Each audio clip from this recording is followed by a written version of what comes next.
there's two kinds of righteousness. Okay, there is God's righteousness, which is also called the righteousness of God.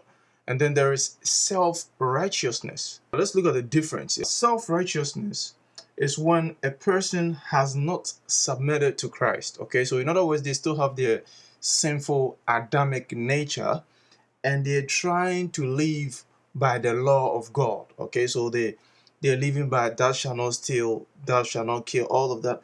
And in their sinful nature, they're trying to live up to God's standard in the law.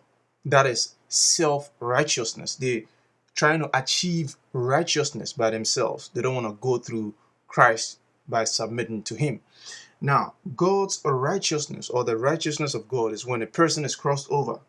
They've submitted to Christ. What happens then is that God Himself changes their heart. He gives them a heart of righteousness and removes that nature of sin in them. This is all done by God. That's why it's called the righteousness of God. We don't earn it.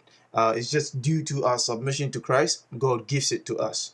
Now, the reason why this is so important to know the difference is because Paul was supposed to be the apostle of grace, and he taught things like grace is the end of the law.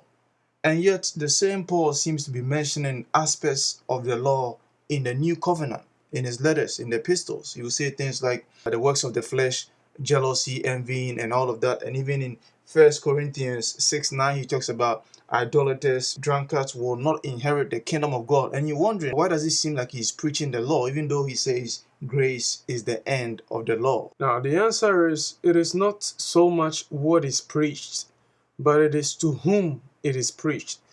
If he is preaching those things to people who haven't given their life to Christ, it becomes a law unto them. However, if he's preaching it to believers, then it's just telling them that this is what you used to be, this is what you have become now, therefore live this way. Okay, so it's more of a revelation of their new nature and how they should be living, as opposed to trying to get them to work out their own form of righteousness.